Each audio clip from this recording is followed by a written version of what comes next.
देखिए ईथर किसे कहता है, आपने पढ़ा था कि एरिलॉक्सी तथा एल्कोक्सी के व्युत्पन्नों को हम क्या कहते हैं, ईथर कहते हैं। अर्थात एरिलॉक्सी रहेगा तो वह एरोमेटिक रिंग से जुड़ा रहेगा, अगर वह एल्कोक्सी रहेगा तो एलिफेटिक पार्ट से जुड़ा रहेगा, वह एल्केन से जुड़ा रहेगा। तो इस आधार पर ईथर को तीन तरह से डिवाइड करते हैं। एलिफेटिक ईथर भी दो तरह के होता है, सिमेट्रिक और नॉन सिमेट्रिक। अर्थात ईथर से जुड़ा हुआ ऑक्सीजन से अगर जुड़ा हुआ दोनों एल्किल समूह जब समान हो तो उसको सिमेट्रिक, और जब ईथर समूह से जुड़ा हुआ दोनों एल्किल भिन्न भिन्न हो तो उसको हम क्या कहते हैं, असममित ईथर कहते हैं। फिर से उसके बाद दूसरा एरोमेटिक रिंग में अगर ईथर समूह से जुड़ा हुआ अगर दोनों रिंग एरोमेटिक का हो अर्थात बेंजी रिंग हो तो उसको हम एरोमेटिक ईथर कहते हैं। एरोमेटिक ईथर केवल सिमेट्रिक ईथर होता है। जैसे बेंजी रिंग से अर्थात ईथर समूह से जुड़ा हुआ दोनों रिंग बेंजीन समान है तो उसको डाइफेनिल ईथर कहेंगे। ये कौन सा ईथर है, सिमेट्रिक ईथर है। अगर एक एल्किल ईथर समूह से एक एरोमेटिक जुड़ा हो और एक तरफ एल्किल समूह जुड़ा हो, या एल्किल जुड़ा हो और एरोमेटिक जब व्युत्पन्न जुड़ा हो तो उसको एलिफेटिक एरोमेटिक ईथर कहते हैं। ये ईथर केवल नॉन सिमेट्रिक होते हैं। ये तो आपने संरचना के आधार पर पढ़ा कि ईथर कितने तरह के होते हैं, ठीक है ना जी। अब आपको मेन टाइप्स ऑफ ईथर पढ़ना हो, जितने भी ईथर आपने पढ़ा वो दो ही तरह के होता है, एक सिमेट्रिक ईथर और एक नॉन सिमेट्रिक, सममित ईथर और एक असममित ईथर होता है। तो सममित ईथर में ऑक्सीजन से अर्थात ईथर समूह से जुड़ा हुआ दोनों एल्किल अथवा एरिल समूह समान हो तो उसको सममित, और जब ईथर समूह से जुड़ा हुआ एल्किल अथवा एरिल समूह दोनों भिन्न भिन्न हो तो उसको क्या कहते हैं, असममित ईथर कहते हैं। आइए आपको इसका नामकरण पढ़ाते हैं, नोमेनक्लेचर ऑफ ईथर। ईथर का नामकरण करना हो तो कैसे करोगे, पहला कॉमन नोमेनक्लेचर जिसको साधारण नामकरण करते हैं। साधारण नामकरण करने के लिए इसमें अल्फाबेटिकल का प्रयोग करते हैं,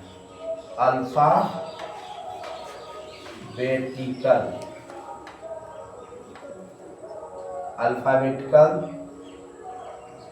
सीक्वेंस का प्रयोग करते हैं, करेंगे। अल्फाबेटिकल सीक्वेंस का प्रयोग करके उसमें इल शब्द जोड़ते हैं। जैसे इसमें अगर सिमेट्रिक रहेगा तो इसमें दो कंडीशन होगा। सिमेट्रिक के लिए फॉर सिमेट्रिक, सममित रहेगा तो डाई लगाकर, ठीक है ना, एल्किल लिखेंगे ईथर, अथवा डाई लगाकर अगर वह फेनिल ग्रुप रहेगा तो फेनिल लिखेंगे ईथर, डाइफेनिल ईथर है। दूसरा कंडीशन होगा इसमें फॉर नॉन सिमेट्रिक, असममित ईथर। तो इसमें ध्यान रहे अगर दोनों अलग अलग रहे तो उसमें सबसे पहले उसका नामकरण करेंगे जो पहले ABCD के क्रम में आएगा, ठीक है ना।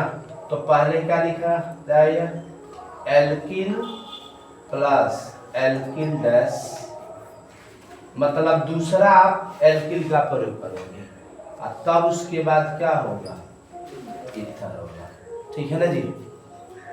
उसी तरह अगर फेनिल ग्रुप हो तो एल्किल प्लस फेनिल, तब क्या लिखेंगे, ईथर लिखेंगे। ये रहेगा। ये तो साधारण नामकरण, जैसे आपको उदाहरण दिखा देते हैं। डाई एल्किल ईथर का अगर सेम है तो यहाँ पर उदाहरण लिखे हैं C2H5 को C2H5 तो लिखे हैं, देखो डाई सेम है और C2H5 है तो क्या लिखे हैं, एथिल और उसके बाद ये कौन सा ग्रुप है, ईथर है, तो ईथर लिख दिए हैं। और फेनिल ग्रुप के लिए यहाँ पर उदाहरण लिखे हैं, 2 बेंजीन रिंग है, ऑक्सीजन से जुड़ा है तो डाई लगा कर लिखे हैं, और फेनिल ईथर है। ये पहला का उदाहरण इसके आधार पर है। उसके बाद फार नॉन सिमेट्रिक ईथर हो, असमित ईथर हो, तो सबसे पहले अल्फाबेटिकल नामकरण करेंगे। जैसे आप देखिए यहाँ पर इसमें एथिल है, ई से शुरू हो रहा, और एक फेनिल रिंग को पी से शुरू हो, तो सबसे पहले नामकरण ई वाला करेंगे, क्योंकि ई पहले आता है, पी बाद में। तो एथिल और उसके बाद फेनिल और उसके बाद क्या लिखेंगे, ईथर। और भी एक जगह लिखे हैं, यहाँ पर भी लिखे हैं और यहाँ पर भी देखिए, ठीक है ना, यानी C4H9 है और यहाँ पे C2H5 है, तो ये ई से शुरू होगा एथिल, और ये 4 वाले कार्बन बी से, तो पहले ब्यूटीन, उसके बाद क्या लिखेंगे, एथिल, और उसके बाद ईथर। ये साधारण नामकरण हो गया। दूसरा नामकरण करना है आईपीसी नॉमेनक्लेचर,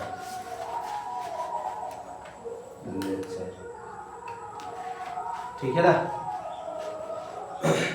इसमें सबसे पहले अगर आईपीसी नामकरण करना हो, एल्केन समूह हो, तो लिखोगे एल्कोक्सी, पहले एक ईथर समूह को, माने ईथर में, इसमें आईपीसी नामकरण करने के लिए सफिक्स याद रखे रहना, सफिक्स जो जोड़ा जाता ऑक्सी, क्या जोड़ते हैं, ऑक्सी, लास्ट में इसमें ऑक्सी जोड़ते हैं, अनुलग्न जिसको कहते हैं, अनुलग्न माने पीछे जोड़ा जाता है। तो इसमें जो कार्बन होते हैं, कार्बन गिन लेंगे, एल्क माने कार्बन, ऑक्सी माने ऑक्सीजन, कार्बन की संख्या गिन करके या उसमें ऑक्सी जोड़ेंगे, देखेंगे कि पहले अल्फाबेटिकल क्रम में कौन आ रहा है, उसके साथ ऑक्सी जोड़ेंगे, ठीक है ना जी। और तब उसके बाद क्या होगा, फिर से उसके बचे हुए कार्बन को हम एल्केन कहेंगे, बचे हुए कार्बन को क्या कहेंगे, एल्केन कहेंगे। अगर वही, ये तो एरोमेटिक है, वो क्या किसके लिए हो गया, पहला एल्किल समूह के लिए। अगर फेनिल ग्रुप जुड़ा हो तो एल्कोक्सी लिखेंगे, और तब उसके बाद क्या लिखोगे, फेनिल लिखेंगे। जैसे आपको इसी का आईपीसी नाम लिखना हो तो क्या लिखा जाएगा, ना देना, इसका आईपीसी नाम लिखना, तो ब्यूट पहले आ रहा, तो ब्यूट वाले शब्द से ऑक्सी जोड़ेंगे, इसमें ब्यूट वाले के साथ क्या जोड़ेंगे, ऑक्सी। आइए बच रहा है, तो इसको एथिल ना पढ़ करके एथेन पढ़ेंगे, तो क्या नाम लिखेंगे, ब्यूट में ऑक्सी जोड़ेंगे तो ब्यूटाक्सी हो जाएगा, क्या लिखेंगे, ब्यूटाक्सी। और उसके बाद C2H5 को क्या पढ़ेंगे, दो कार्बन है तो एथ लिखेंगे, उसमें सिंगल बॉन्ड से जुड़ा है, तो इसीलिए एथेन पढ़ेंगे। एथ माने 2 कार्बन, और एन का मतलब होता है क्या, सिंगल बॉन्ड, ठीक है ना। तो ये रहता है ब्यूटाक्सी।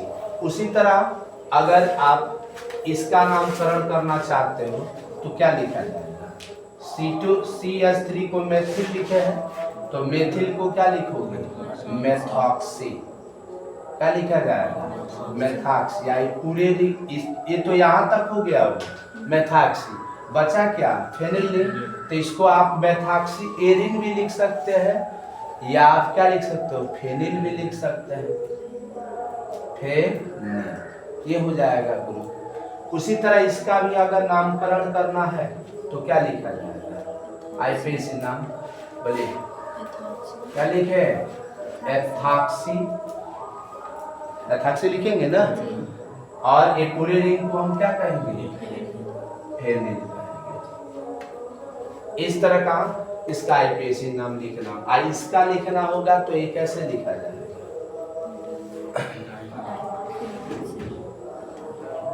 एक के साथ फिनॉक्सी लिखेंगे, एक के साथ क्या लिखोगे, फिनॉक्सी, आई को क्या पढ़ लेंगे, फेनिल, फिनॉक्सी फेनिल लिखेंगे, ठीक है ना जी।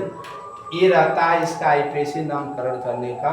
हिंदी में आप, हिंदी में यही लिखेंगे, माने इसको एल्कोक्सी लिखे तो इंग्लिश हिंदी में इसी तरह एल्कोक्सी लिखोगे, एल्कोक्सी, अगर आईपीएसी नाम लिखना हो, अगर अंग्रेजी में आपको स्पेलिंग याद हो तो अंग्रेजी में ही लिखने का प्रयास कीजिएगा, हिंदी में लिखने का प्रयास नहीं करेंगे, क्योंकि उसमें ऑक्सी शब्द आ रहा तो वो एक्स वाई जोड़ेंगे ना, देख रहे ना, तो एल्काक्सी प्लस एल्केन लिखा जाएगा। इसी तरह एक उदाहरण लिखना है, अगर मान लीजिए यहाँ पर C3H7 है, ठीक है ना, वो लिखना हो C अगर 5 हो, चाहे C6H13 हो, इसको क्या लिखा जा सकता है तो बताओ, क्या लिखेंगे इसको? देखो पहले C3H7 को तो प्रो पढ़ेंगे, प्रोपिल पढ़ेंगे, और इसको क्या पढ़ेंगे, 6 कार्बन है तो हेक्स। तो बताओ पहले एक्स आता है, एच आएगा कि पी आएगा? एच आएगा, ये ना लिखेंगे पहले। इसका आईपीसी नाम लिखना होगा तो क्या लिखोगे, हेक्सॉक्सी, हेक्स माने 6, ऑक्सी माने तो ये क्रियात्मक समूह हो गया। इसके लिए क्या लिखोगे, propane. Very good, sit down. इस तरह का अगर आ जाए तो मैं आशा करता हूँ कि आप अच्छी तरह आईपीसी नाम लिख सकते हैं। जो भी वीडियो को अगर देख रहे होंगे उनको भी यह अच्छी तरह समझ में आया होगा। अगर समझ में आया है तो मेरे चैनल को सब्सक्राइब करें, वीडियो को लाइक करें और अपने साथी ग्रुप में ज़्यादा से ज़्यादा शेयर करें। Thank you for watching.